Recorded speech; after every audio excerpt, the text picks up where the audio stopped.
that to reach the world and that. And so if we turn first of all to Luke chapter 6, and apart from this verse, we're going to spend most of our time in John this morning. The verses should be also up there as we go along. But please, if you've got your Bible, do follow along. Make sure I'm getting it right in what we're reading. And so Luke chapter 6 and verses 12 to 16. And this is just about the calling of the 12 apostles. And says, one of these days, Jesus went out to a mountainside to pray. And he spent the night praying to God. When morning came, he called his disciples to him and chose 12 of them, whom he also designated apostles. And here's a list of the 12. Simon, whom he named Peter, his brother Andrew, James, John, Philip, Bartholomew, Matthew, Thomas, James, son of Alphaeus, Simon, who was called the Zealot, Judas, son of James, and Judas Iscariot, who became a traitor. So here we have the 12 names, and you sort of got the first 4 names there, which are the two brothers, Peter and Andrew, Simon, Peter, and Andrew, and then you've got James and John.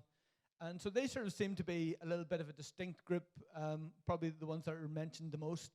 And then it seems like Philip was sort of maybe the leader of the next 4 that came along there, and sort of probably the most influential within that group of the next 4. And yet at the same time, he plays a really minor role, so this could be a very short sermon because there isn't many mentions of him, but I did want to just look at those mentions that were there. And Philip is a Greek name, and it means lover of horses. He also would have had a Jewish name because all of the apostles were Jewish, but his name is not mentioned in the scriptures here, whereas some of the others, both names are mentioned. And so if you look at the Bible, in Matthew, Mark, and Luke, apart from lists of the apostles, there's no other mention of Philip. So you need to go to John. That's why we're staying in John this morning, because that's where we're going to find out more about Philip. And he is often paired with Nathaniel, or it says Bartholomew as his other name. So there was 2 names for Nathaniel. And whenever I was starting this study, I actually decided to focus on Philip. This is a bit random. I was looking at Acts and studying Philip the evangelist who led the Ethiopian eunuch to Christ in the book of Acts. And I thought, I'd really love to study that a bit more. And then I started studying sort of Philip the disciple and suddenly realized, hey, they're probably 2 totally different people. So that was where my sort of thinking went. That was a bit of a random. So, hey, I might have a whole new series about Philip the evangelist separately from that. But I just wanted to spend time looking at the little bit we hear about Philip as well. And so first time we encounter Philip is in John chapter 1.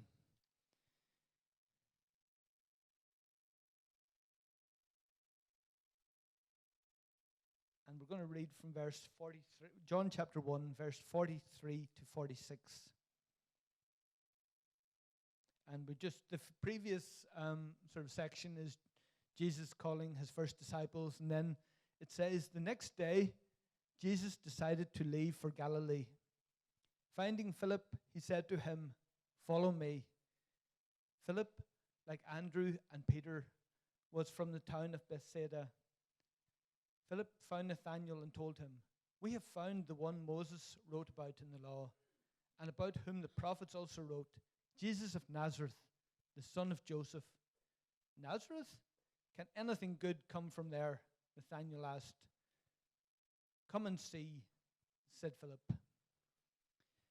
And so here we have, it says first of all that Philip was from the city of Bethsaida, and this is the same city that Andrew and Peter had come from, and perhaps James and John had come from there. Certainly many of the disciples came from very similar places around that area. And Bethsaida was located northwest of the Sea of Galilee, near Capernaum. And since they were God-fearing Jews, it's very possible that many of them knew each other from attending the same synagogues. And so Philip probably attended the same synagogue as Peter and Andrew. And we meet Philip the day after Jesus had first called Andrew, John, and Peter. And so the first three disciples, they were in the wilderness. They were following John the Baptist initially. And John really pointed them to Jesus and said, hey, here is the Son of God. And so who had been promised. And so they then followed because of John's instruction. But we see here, it's a little bit different. This is the first time when we see Jesus clearly calling somebody. And when he says to Philip, he says to him, follow me. He was the first person that Jesus really sought out in that way. I thought it was interesting. We see here that Philip has a really seeking heart. He responds immediately. It's not like it doesn't mention that there's any doubts or any uncertainty. Jesus says, follow me, and he responds immediately. We see that in his response. He was ready. He was expectant. His heart was prepared. And in verse 45, we can sort of see that a little bit more as well.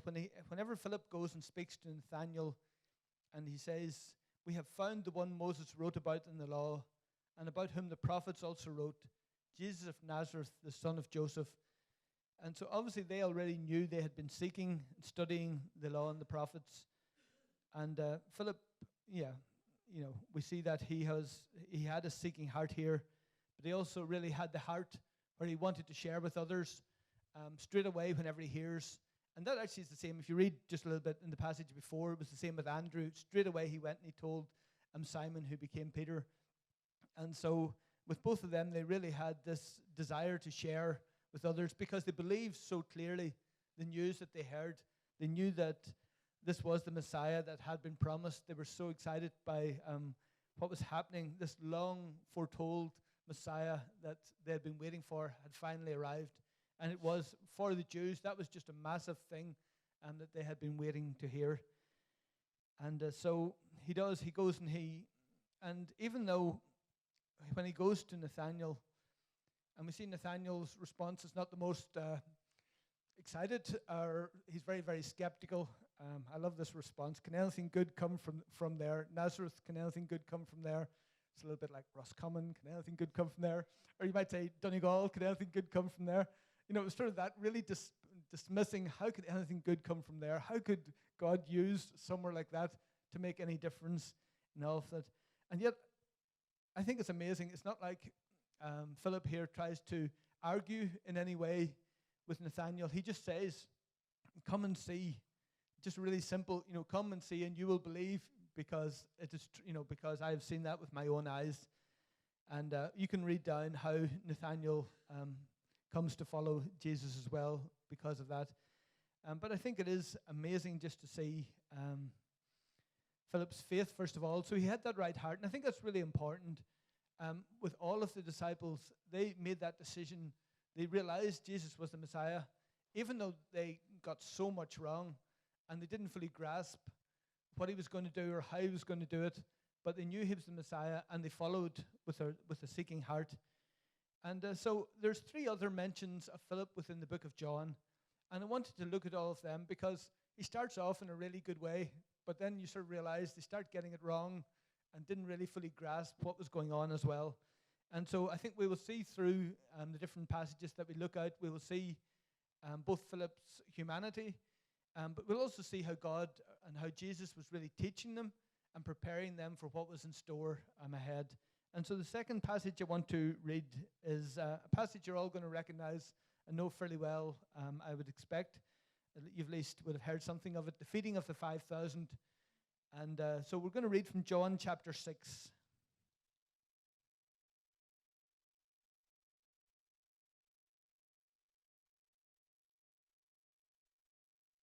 John chapter 6. I'm just going to read, there's a whole passage of feeding the 5,000, but I'm going to start at verse 5 and read through to verse 11. And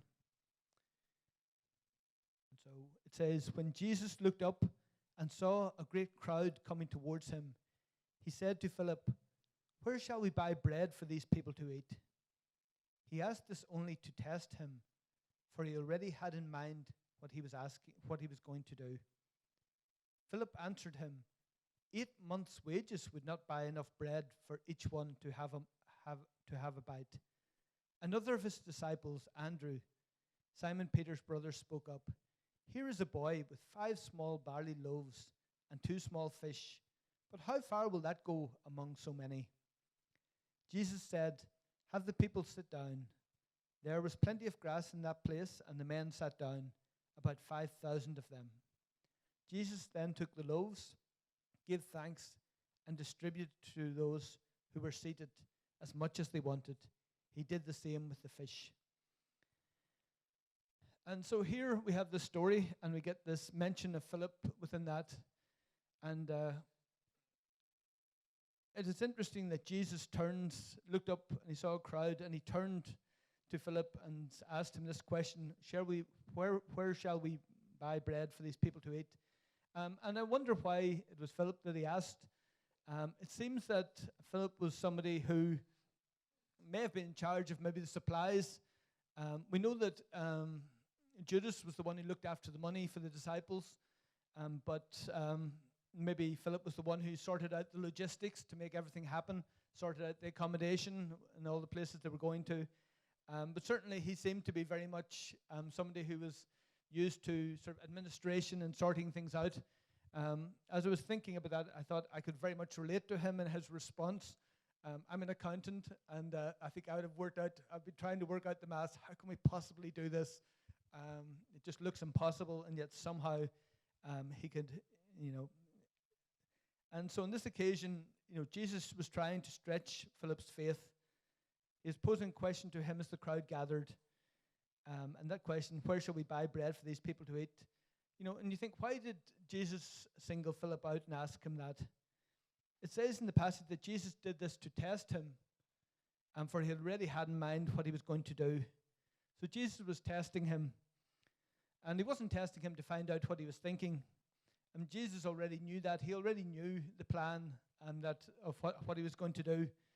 And John says Jesus already knew what he was going to do. It was late in the day, and there was a huge crowd, and they were hungry. And it wasn't like there was sort of fast food restaurants somewhere on the mountain that they would be able to sort it all out. It wasn't just a Supermax you could pop down to, or a Papa John's you could order your pizzas in from, or whatever else. There just wasn't any solution that seemed possible. But even at the time that Jesus asked the question, I don't know if Philip had already been working it out, thinking, how are we going to feed these guys? Because whenever Jesus asked him, he already had a response, not the right response, but he had a response there in verse 7. He says, 8 months' wages would not buy enough food for each one to have a bite. In the note at the bottom of my Bible, it says 200 denarii. And so that was, he had worked out somehow that they would, this was the solution in all of that. But even then, that wouldn't be enough. He'd been thinking through the difficulties of the situation and realized the impossibility of it as well. So with Philip, we see, and this is early on in some ways in their time with Jesus, and Jesus knew that his disciples didn't have much faith in all of that challenge, but he was getting them to think through and seeing their response. And I like to compare, even in this passage here, we see the response of Philip. He didn't do very well on the test. He sort of failed what Jesus was asking him. And yet, even though he failed here, we see that in the future he was used mightily by God. But I think it's interesting just to notice the response of him and the response even of Andrew. Andrew, just a little bit, it says, another of the disciples, Andrew, spoke up. Here's a boy with 5 small barley loaves and 2 small fish. But how far will that go among so many? And so at least he had, he could see something, of course, I think, why would you even bring 5 small loaves and 2 fish? Because, you look at this crowd and you think, that's just about impossible. But he must have had some small ounce of faith there somewhere going, Jesus, maybe you can do something. With Philip, it was just, this is impossible. I've worked it all out. The calculations, it just can't happen.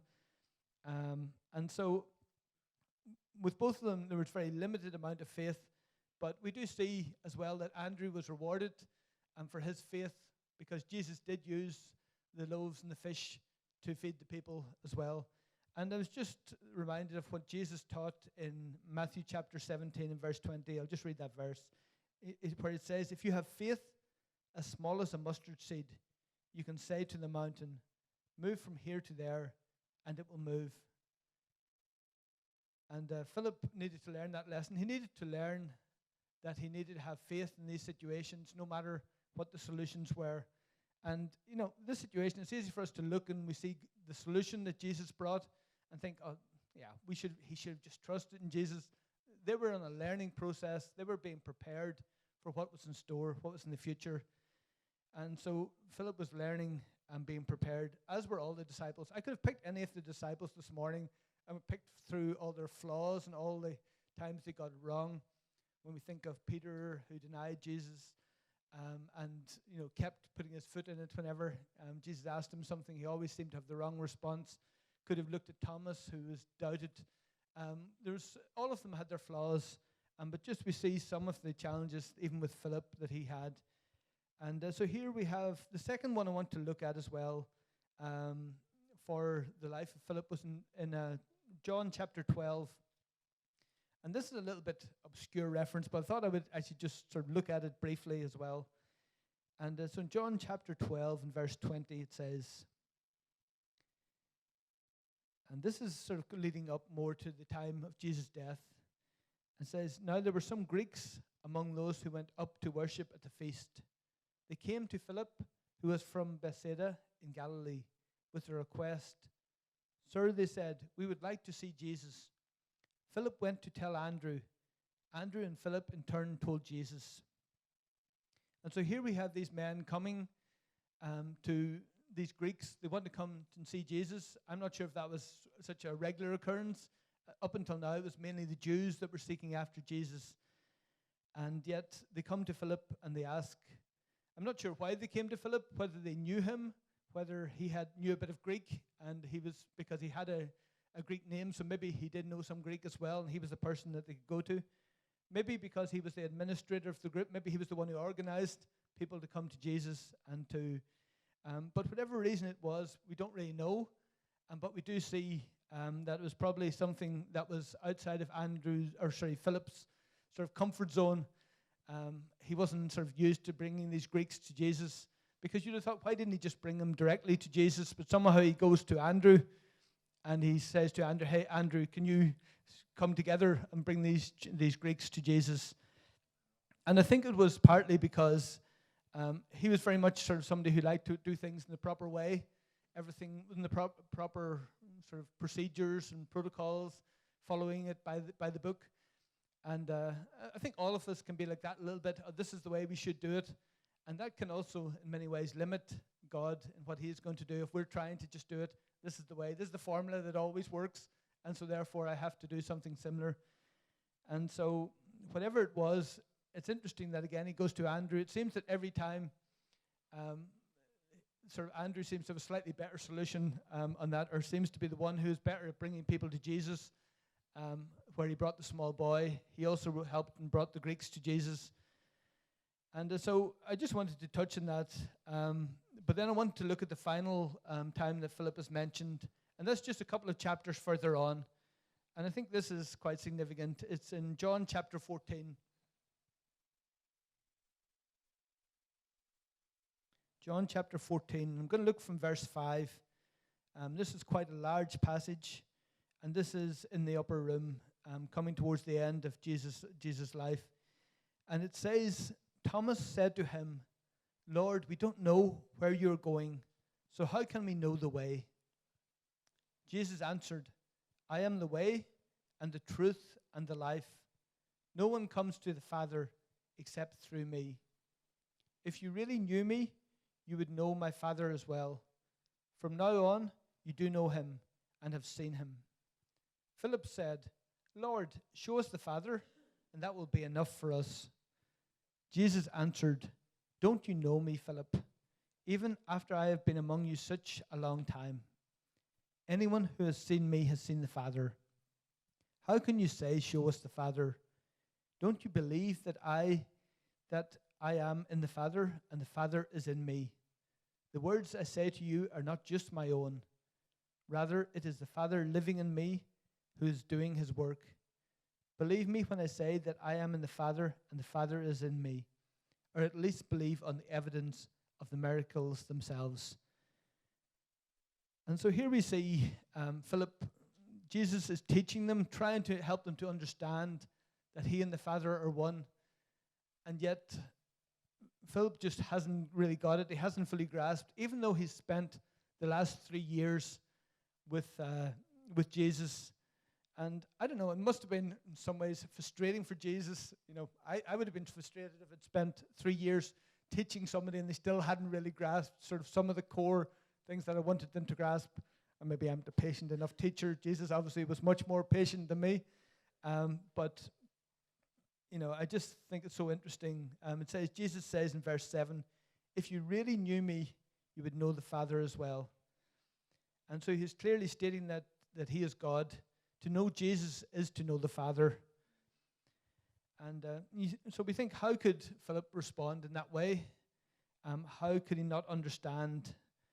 And maybe he was just sort of trying to be brave or somehow demonstrate his faith, you know, saying, I don't even care about the details, just show us the Father and we'll be enough.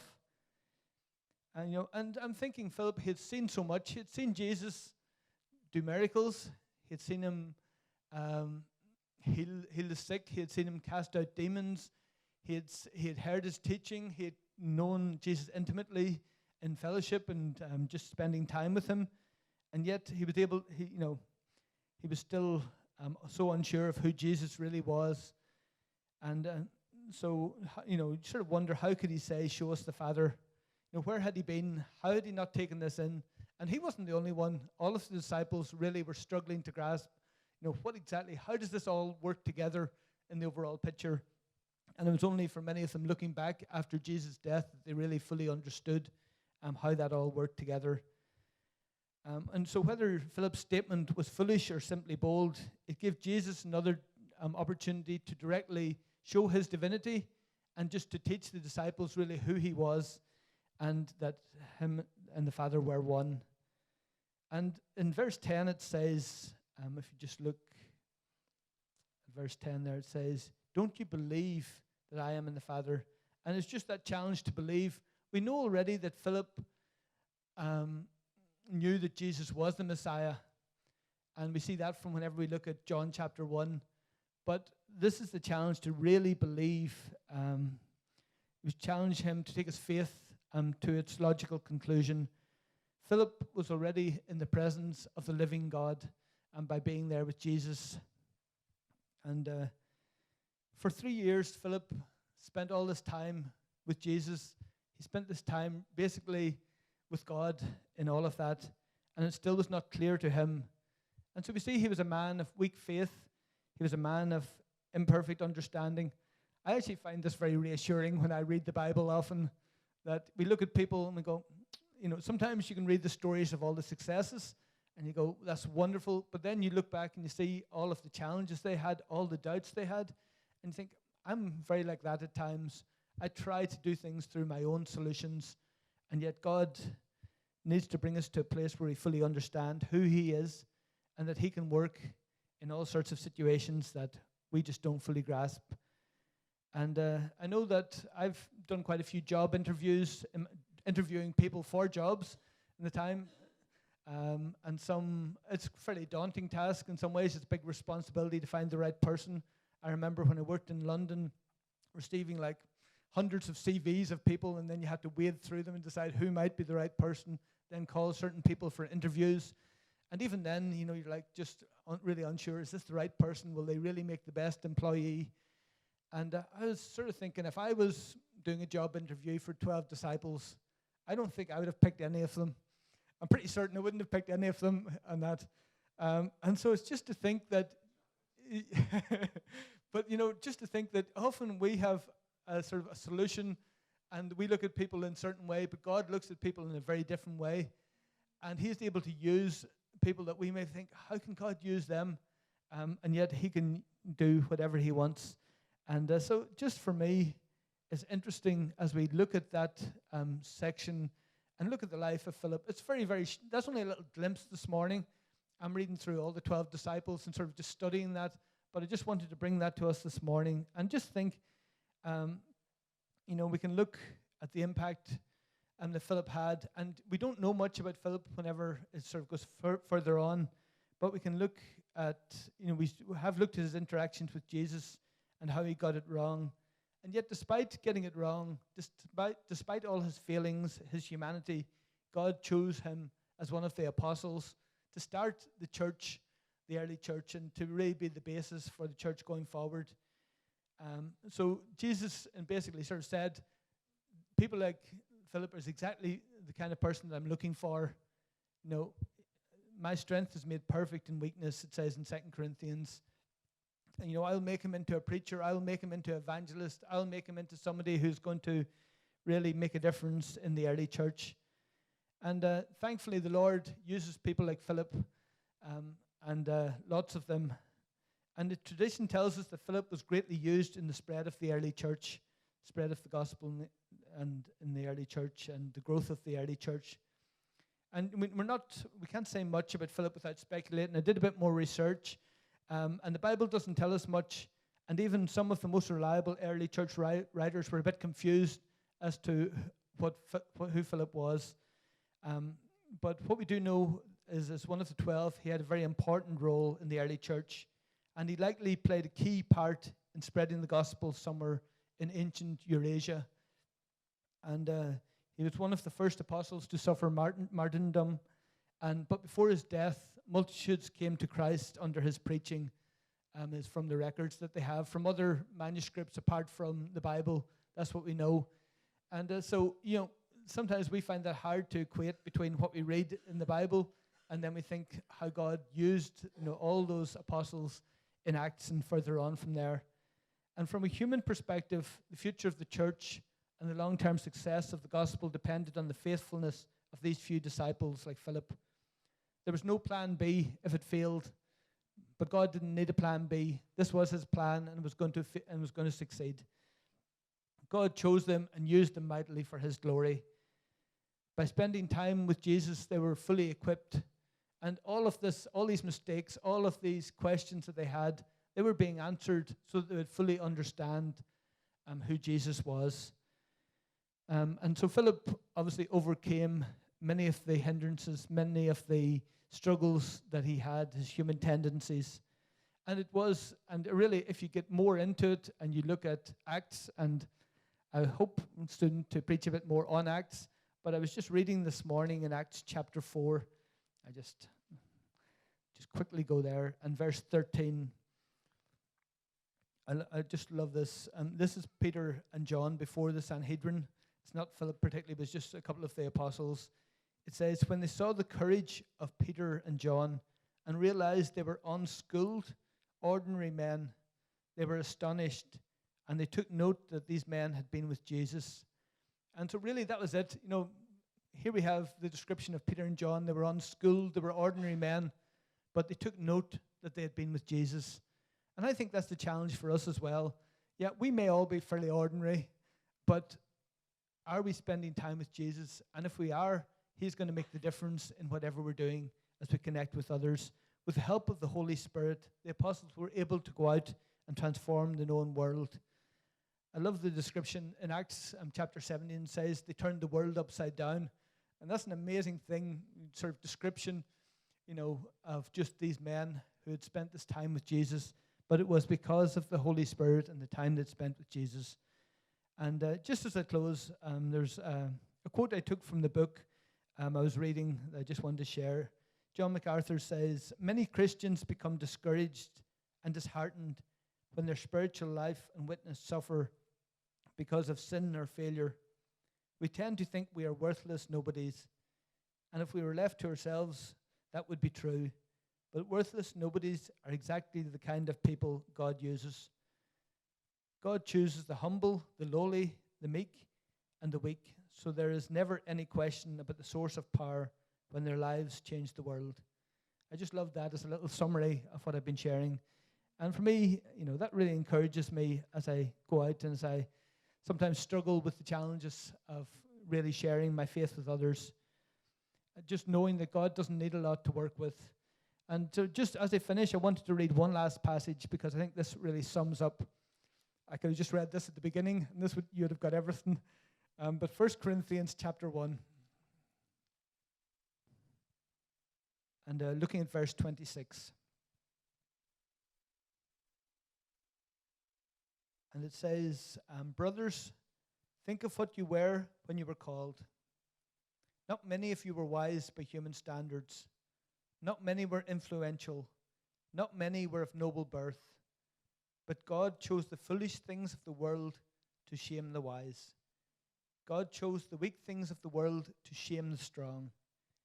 He chose the lowly things of this world and the despised things and the things that are not, to nullify the things that are, so that no one may boast before him. It is because of him that you are in Christ Jesus, who has become for us wisdom from God. That is our righteousness, holiness, and redemption. Therefore, as it is written, let him who boasts, boast in the Lord. And so really, that struck me again. That just sums up what I was saying. Not many of you were wise by human standards. Not many Einsteins in here, I don't think. Not many were influential. Not many were of noble birth. I don't know if there's any of you of noble birth here. No, okay. But God chose the foolish things of this world to shame the wise. God chose the weak things of this world to shame the strong. And I think that really just gives us that confidence as we go out. We may be ordinary in some ways, but God uses ordinary people to do extraordinary things, as long as they spend that time with him, and he's the one that will get all the glory as he works in our lives. So that's just the encouragement for today. So let's just pray.